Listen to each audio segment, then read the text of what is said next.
Bonjour Julien. Bonjour Jean. À la une de la presse ce matin, on commence par Presse Océan qui nous parle de ces banques qui ferment. Oui, des agences bancaires rayées de la carte, c'est la une de Presse Océan ce mardi, qui nous parle de ce phénomène nouveau qui est la désertification bancaire. 70 agences bancaires dans le département vont disparaître d'ici 2020, comme c'est le cas notamment au Crédit Agricole. On en a parlé il y a quelques semaines de cela. Les salariés s'étaient mobilisés. Eh bien, pourquoi ces fermetures? Tout simplement parce qu'il y a un problème de rentabilité du côté des banques et l'émergence de la consultation des banques par Internet. L'autre explication, c'est qu'à un moment donné, on a fait trop d'agences bancaires également dans les centres-villes. Les conséquences, ce sont la mise en place de centres d'appel parce qu'il y a rarement des licenciements. Donc, c'est des centres d'appel qui sont mis en place et surtout une hausse des inégalités entre les gens qui habitent à côté d'une banque et ceux qui habitent en campagne et qui doivent faire plusieurs dizaines de kilomètres pour s'y rendre. C'est à lire ce mardi dans Presse Océan. Et dans Ouest France, on nous présente un phénomène naturel lié au soleil. Oui, ça s'est passé dimanche. Si vous étiez dans le sud des départements ou bien en Vendée, vous avez peut-être observé cette image. Un halo de lumière noire a encerclé le soleil.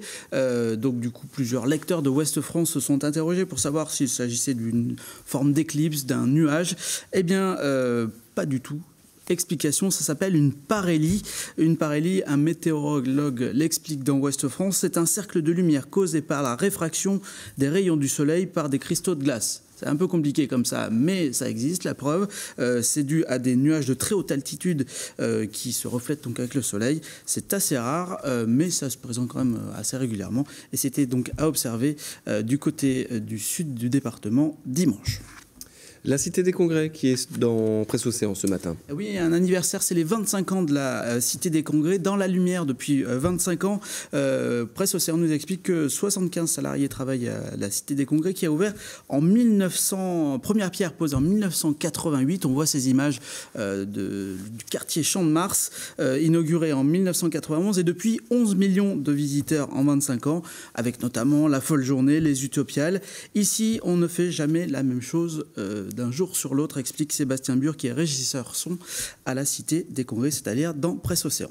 Et puis un mot de Jet FM, la radio associative. Oui, très rapidement, Jet FM qui a plus de 30 ans également, qui est une radio associative basée à Saint-Herblain et qui propose pendant les législatives de donner la parole aux 18 candidats de la circonscription numéro 3. C'est à voir et à écouter surtout sur leur podcast. Merci Julien.